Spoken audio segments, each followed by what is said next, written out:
My name is Claire. I am 28 years old. And this Christmas, everything changed. Everything my family thought they knew about me was about to be shattered. For as long as I could remember, I had lived in the shadows of my own home. The house was full of noise, full of laughter, full of people. And yet I often felt like I was invisible. I had been the quiet daughter, the one who always smiled politely, who always said the right thing at the right moment, who never caused a stir. I had learned very young that visibility came with rules. Rules I could never follow because they were written for someone else. My sister, Vanessa, was everything I was not. Beautiful, radiant, confident in every movement, in every word, in every gesture. She could walk into a room and make it feel like a stage, and everyone would stop and watch her. And my mother, well, my mother had already chosen who was going to be the star. It was never me. I had learned that my victories were quietly ignored, my milestones barely acknowledged, my successes reduced to afterthoughts. I learned early that my role in this family was to observe, to applaud, to stand quietly while someone else shone. That night the house smelled of roasted turkey, of stuffing, of gravy thick and rich, of pumpkin pie sprinkled with cinnamon, of warmth, of tradition. The table was a picture of holiday perfection, polished silverware, shiny glasses catching the glow of warm lights above, napkins folded into precise triangles. The candles flickered softly, casting a gentle glow over faces I had known my whole life. My mother lifted her glass. Her eyes shone with pride, and she spoke, smiling at everyone, but her gaze lingered on Vanessa. My daughter, your sister, Vanessa, just bought a beautiful house.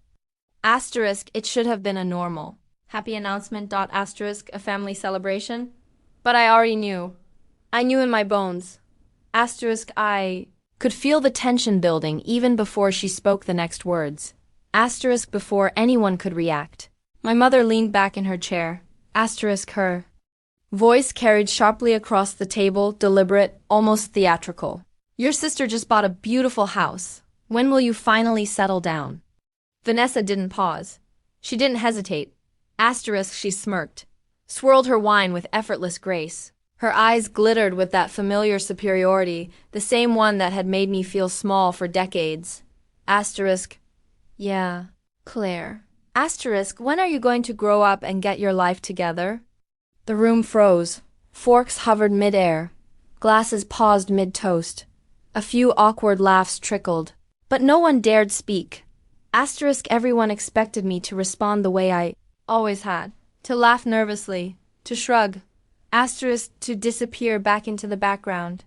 The invisible daughter they had always known. But I didn't. I smiled. Not the timid, polite, apologetic smile they expected. This was a smile that carried years of careful planning. Years of quiet determination. Years of building something they could never imagine. A smile that said without words, I'm not what you think I am. I looked directly at my mother. Her eyes widened just for a moment. And I said the words, I already did. I just didn't invite anyone who doubts me. Her face turned red, slowly, almost painfully. Shock, disbelief, confusion, anger, every fork froze mid-motion, every gaze locked on me, and in that moment, I was no longer invisible. That single sentence carried decades of experience. Decades of being dismissed, minimized, ignored. Decades of knowing that my achievements would never be celebrated, that my hard work would never earn applause, that my life would always be measured against someone else's but now it mattered. Everything I had done quietly, patiently, secretly, finally mattered. I had built a life they never saw coming, a life they never acknowledged. And at that table, on that night, I stepped out of the shadows for the first time. I didn't shout, I didn't scream, I didn't cry. I simply stated the truth. And it hit harder than any argument, any fight, any lecture, because the truth cannot be denied. The invisible daughter had finally become visible. And nothing would ever be the same again. I grew up in a quiet suburb outside Chicago. Asterisk. The kind of suburb where every lawn is perfectly mowed. Asterisk, every house painted just the right shade. Asterisk, and every family appears perfect. On the outside, my life looked normal, but inside my house, reality was very different. Asterisk, my mother, Linda, had decided very early who the star of the family would be. And it wasn't me, it was always my sister, Vanessa. Vanessa was 4 years older than me, the firstborn, the beautiful one, the natural performer. Asterisk, she had an ease about her that made people stop and watch. Asterisk, she walked into a room and suddenly, all eyes were on her. Asterisk, her laughter, her gestures, her stories, always commanding attention. Asterisk, and my mother. My mother made it painfully clear, over and over, that Vanessa's light would shine brightest. Asterisk, I remember a specific moment, from when I was just a child. Vanessa had entered a local dance competition. The kind where parents, neighbors, and relatives crowd into the gym, cheering, taking photos, applauding loudly. Asterisk, when Vanessa won, my mother went all out. She transformed our living room into a celebration palace. A giant cake, shaped like a sparkling trophy, sat at the center. Asterisk, balloons floated to the ceiling, tied in perfect clusters. Asterisk, relatives were packed into every corner. Cameras flashing, phones recording every smile, every pose. Everyone was there to witness her glory. My Aunt Donna kept exclaiming how proud she was. Asterisk, my cousin Mia leaned over to me, whispering, "This is a lot for a plastic trophy." But my mother glowed. The room buzzed with excitement. Vanessa was radiant. And me? I stood in the corner, watching, clapping, smiling politely, invisible. That same year, I had my own triumph. I won first place in a statewide writing contest. I poured my heart into that story. Asterisk, I spent nights rewriting, editing, perfecting every word. Asterisk, when the results came, I was ecstatic. I ran to show my mother my certificate. She glanced at it briefly while stirring a pot on the stove. Asterisk, that's nice. Claire, she said, without looking up. Asterisk, and look at what Vanessa is doing. Asterisk, she held up a photo of my sister's sparkling costume, poised on stage like a princess. That was the only achievement that mattered. The message was clear. Asterisk, be quiet. Stay in the shadows. Your success, your effort, is invisible. Moments like that never stopped. When I was 10, I had planned a family picnic for weeks. Asterisk, I had imagined the sun on my face, the smell of grass, the laughter of my friends and family. Asterisk, the morning of the picnic, my mother came into my room. Asterisk, she looked at me serious, commanding, "We have to cancel. Vanessa needs a new dress for prom, and the sale is today." I tried to negotiate. "Can't we go after or tomorrow?" Her answer was final. "Your sister's things are more important right now." Another time, I had a piano recital. I had practiced for months, fingers aching, heart pounding, rehearsing each note until it was perfect. Asterisk, I looked out into the audience, searching for my mother's face, but her seat was empty. She had skipped it. Vanessa had a volleyball game.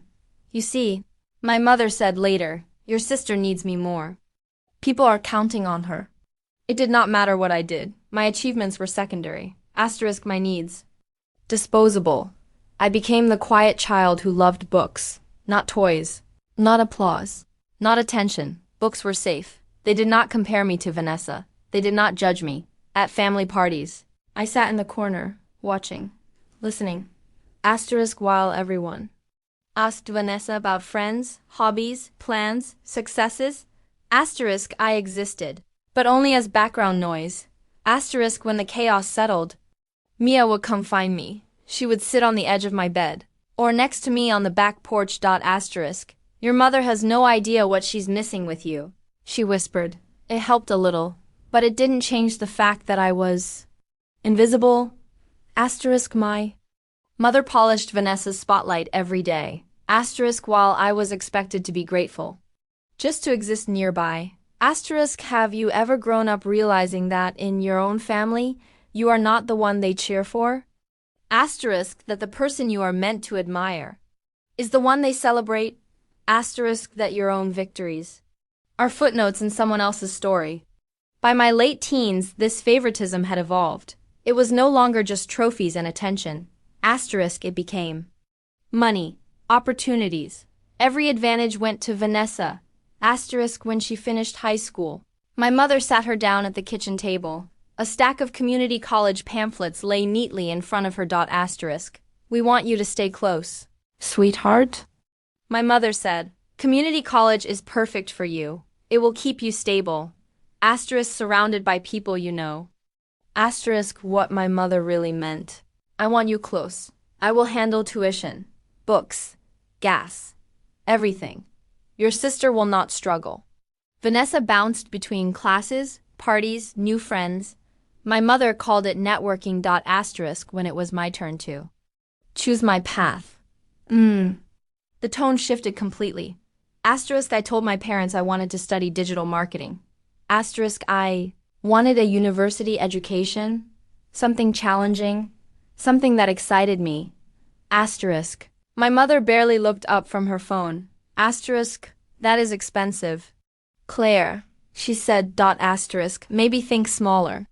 Something more practical. Asterisk my father, always busy, mumbled something about scholarships and rushed out the door. Nobody offered support. Nobody offered guidance. Asterisk so.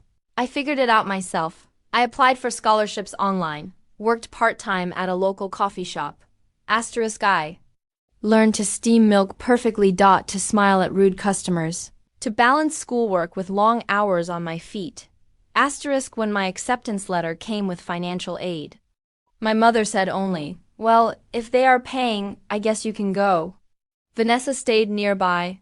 Parties, classes, nothing urgent. When she graduated, my mother threw a huge dinner. For me? Nothing.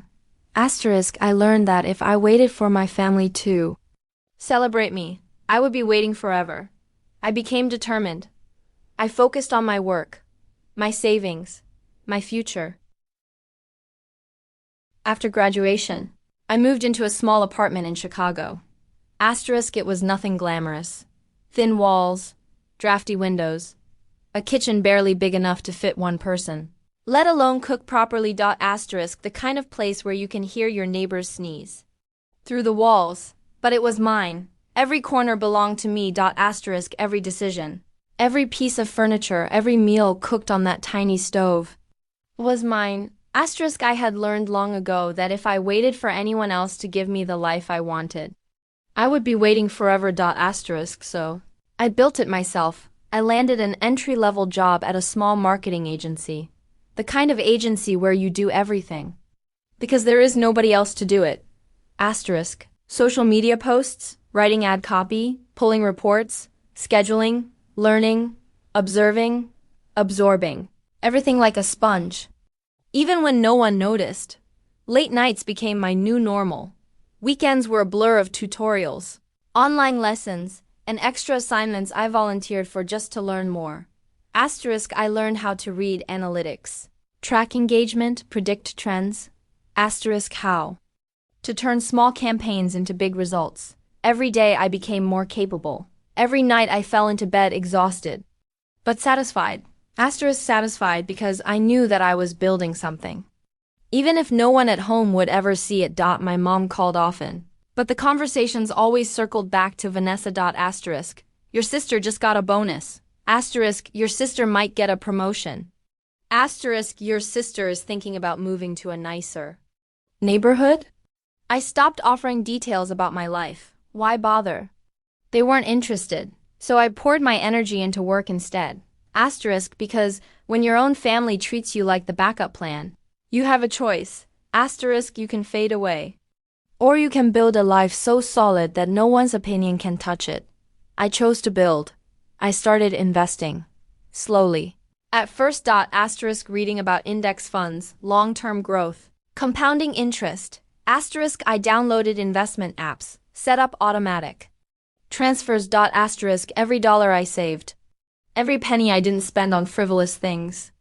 I stored for my future. Asterisk meanwhile, Vanessa floated from job to job.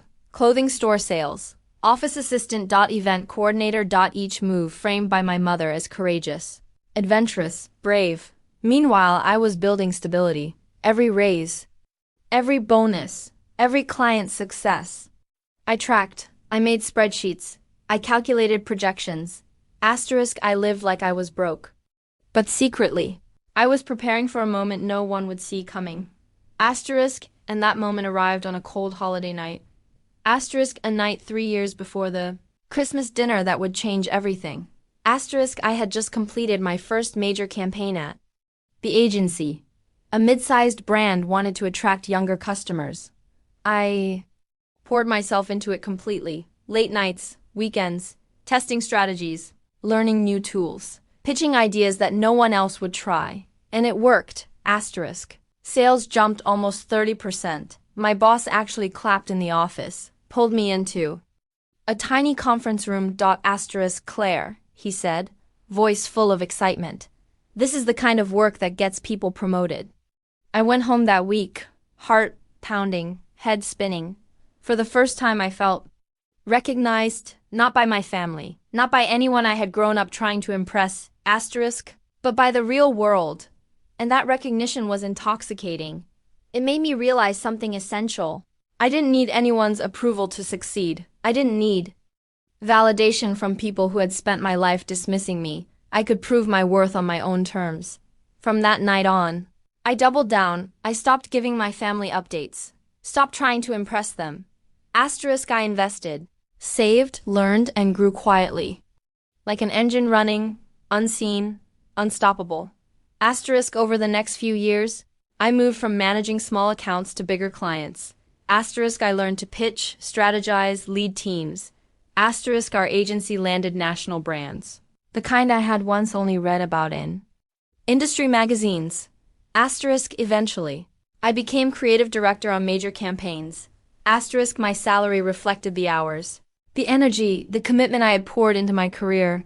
Asterisk, I had built a fortress of independence, a life they could never touch. I tracked every investment, every savings account, every dollar I tucked away for the future.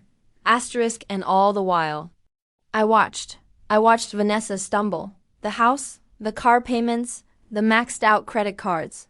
Asterisk, the constant request to my mother for help. I didn't intervene. I didn't gloat. Asterisk, I simply let the math, the reality, and my patience accumulate. Quietly, until the right moment. Asterisk, and that moment was coming. Asterisk, I just didn't know how explosive it would be.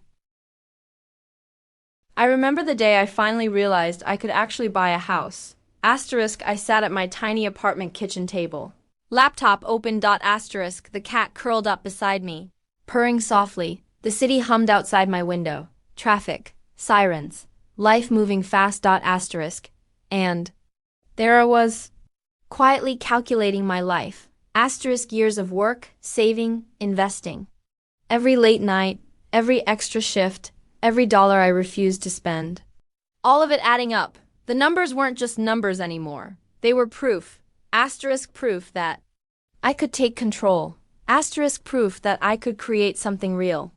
Something my family never believed I could. Asterisk, I pulled up the listings, comparing neighborhoods, square footage, schools, commute times. I measured everything in my head. Distance from work, noise levels, lake access. I wanted a view. I wanted light. Asterisk, I wanted a space that felt alive. And mine. Asterisk, within weeks, I met with a realtor. We walked through a small bungalow perched on the edge of a lake. Big windows. Wide porch. The faint smell of fresh pine from nearby trees. The water glimmered in the sunlight. It made my chest ache in the best way. 3 bedrooms. A small office. A kitchen that actually made me want to cook. The price made my palms sweat. But when I sat with my financial advisor, the reality hit me like a wave. Asterisk, you've done the work, he said. You can afford this. Even pay cash if you want to avoid the mortgage headaches. I closed my eyes. The quiet, steady voice in my head whispered, this is yours. You've earned it. No one can take it. So I did it.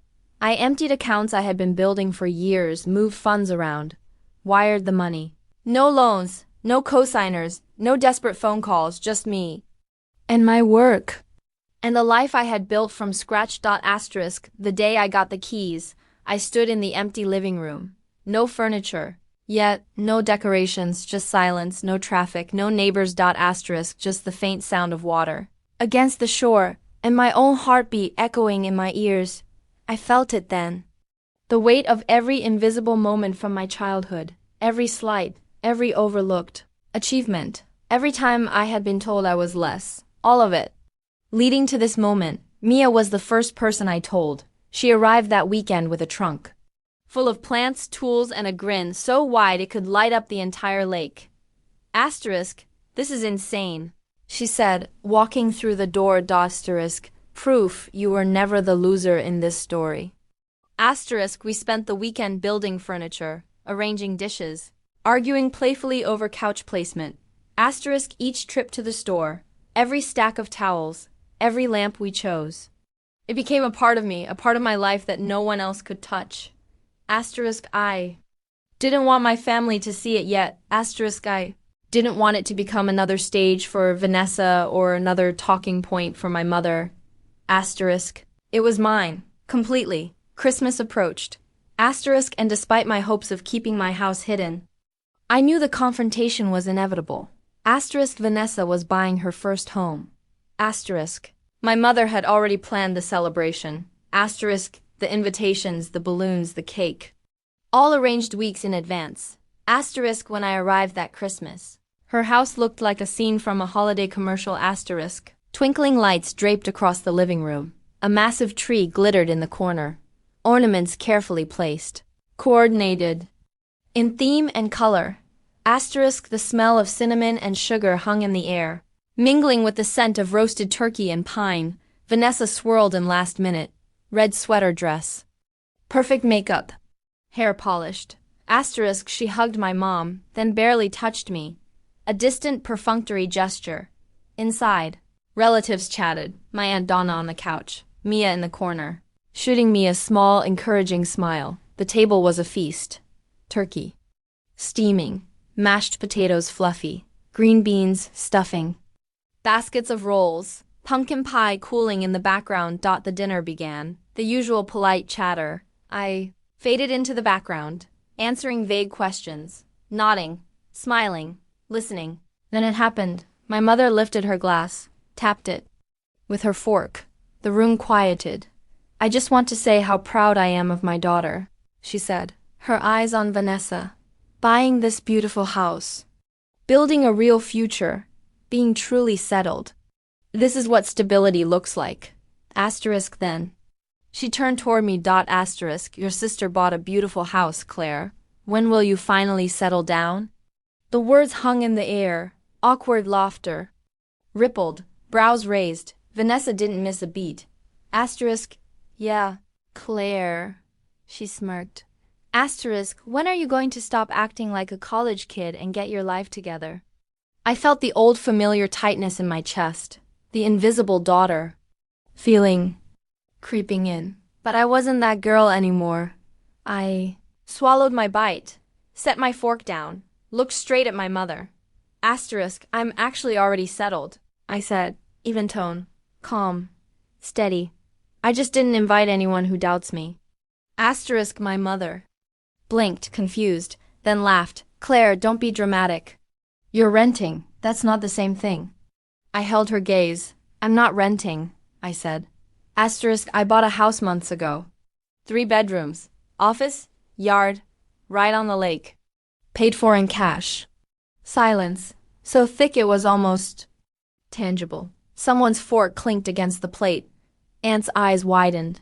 Uncle froze mid-sip. My mother's smile disappeared. Vanessa laughed in disbelief. Okay, sure. A house in cash?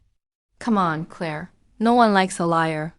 Mia spoke softly but firmly. She's not lying, she said. Asterisk. I've seen it. It's real. Beautiful. The room spun. Every eye on me. Every heartbeat amplified. I explained. Years of work. Savings. Investments. Every sacrifice. Every invisible night spent building the life they ignored. They had no right to doubt me. Asterisk, Mom snapped. Your sister worked hard for this place. You could at least be happy for her. I let the cold clarity of truth rise. I am happy anyone can get a home. I said asterisk, what I'm not happy about is pretending she did it all on her own, while draining mom's savings and maxing out credit cards. Vanessa went sharp. You don't know anything about my finances. I did. I had heard the conversation at the last cookout. Asterisk. 3 cards nearly maxed. Car payment. 10,000 short for closing costs. Asterisk mom about to raid retirement. Again. Asterisk. You were loud about it. I didn't need to dig. I just listened. Asterisk. The room went still. Guilt flickered across their faces. You're spying now? Vanessa spat. Asterisk. Pathetic. I said calmly. Asterisk. The quiet anger that comes from years of being ignored. Years of being invisible. Mom tried to stop me. Asterisk. Claire. You're ruining Christmas. Asterisk. No, Mom, I said softly. You ruined Christmas when you decided to humiliate me while praising Vanessa. I'm just finally answering back. Vanessa leaned forward, eyes narrowing. So you think you're better than me now? Asterisk. I met her stare, unwavering. Asterisk. Double quotes. No. I think I stopped playing a game that was rigged from the start. I pushed back from the table. Scrape of legs on floor. No apology. No second thoughts. Asterisk. I reached for my bag and stood. Asterisk. Mom demanded. Where are you going? We're not done talking. I think we are, I said. You made it clear whose side you were on tonight. Asterisk. I'm finally on my own side. Mia instinctively stood. I'll walk you out, she said. We stepped into the cold night air. The warmth of their judgment stayed behind. Asterisk. I felt liberation. The driveway stretched before me, keys in hand. Asterisk. For the first time in my life, I wasn't just surviving a family holiday. Asterisk. I had changed it.